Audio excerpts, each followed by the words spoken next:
This is one of the 3 big purchases I made in Q1 of this year.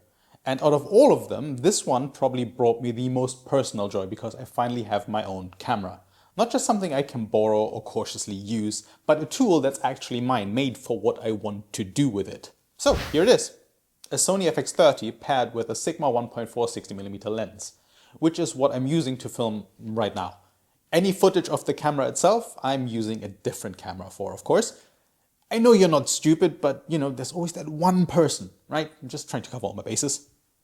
I literally just received the camera a couple of days ago, so this Q1 haul mini-series trilogy thing I'm doing right now are the first proper videos I'm shooting with it as well.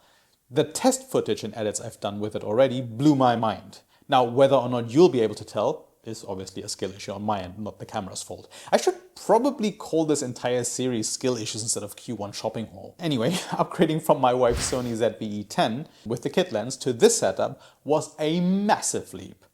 Being able to shoot an S-Log3 at 10-bit, H.265 4K 60 at 200 MB, that alone makes this camera a beast for what I want to do. It's overkill in some ways, which I don't mind, and exactly right in others. But most importantly, again, it's mine. The issue with the ZV-E10 was never the spec sheet. For the price, that camera is fantastic. It's that I never felt free to properly use it. I was always super cautious with it, didn't want to scratch it, drop it, smudge it, or basically breathe near it in a way that might damage something. And understandably so. It's not mine, it's my wife's. It was always meant to be her camera, and I respect that.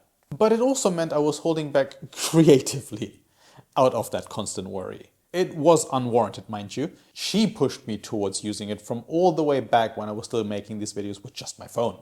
Now that I have got something on my own, it completely changes how I feel about filming. I'm actually excited to just try stuff. I can mount it however I want, run it for however long I want. I can do stupid stuff on camera without the low-key anxiety in the background of don't break it. The FX30 also solves one of the most annoying issues I had with the ZV-E10, overheating. I don't know what Sony's obsession is with shoving good internals into a toaster oven, but it drove me absolutely mad. The FX30 has a fan. That's it. That's the fix. It just works and I love it. The story here is shorter than compared to something like the Gym Monster 2 because there's less drama around the decision. I didn't go back and forth on it for months as I wasn't comparing models obsessively or debating whether it was worth mounting it to my wall with titanium anchors or not. This one was clean. I had been eyeing the FX30 for well over a year, knew exactly what I wanted and just finally pulled the trigger on it. Now of course there's always room to build around it. I'll probably upgrade to a sturdier tripod at some point. The one I'm using right now is held together by pure hope and a little guilt.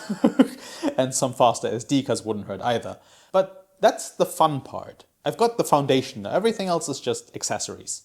Honestly, as we're at the end of this video, I didn't realize how much I'd missed just enjoying the process of filming until I set this thing up. And knowing that I now have something reliable, consistent and powerful that I don't have to worry about is incredibly satisfying. This was just one of the 3 big purchases that I made in Q1 of 2025, which means there are 2 more, which you can see here and here. Why not give them a look as well? Either way, thank you for watching and see you next time. Bye bye.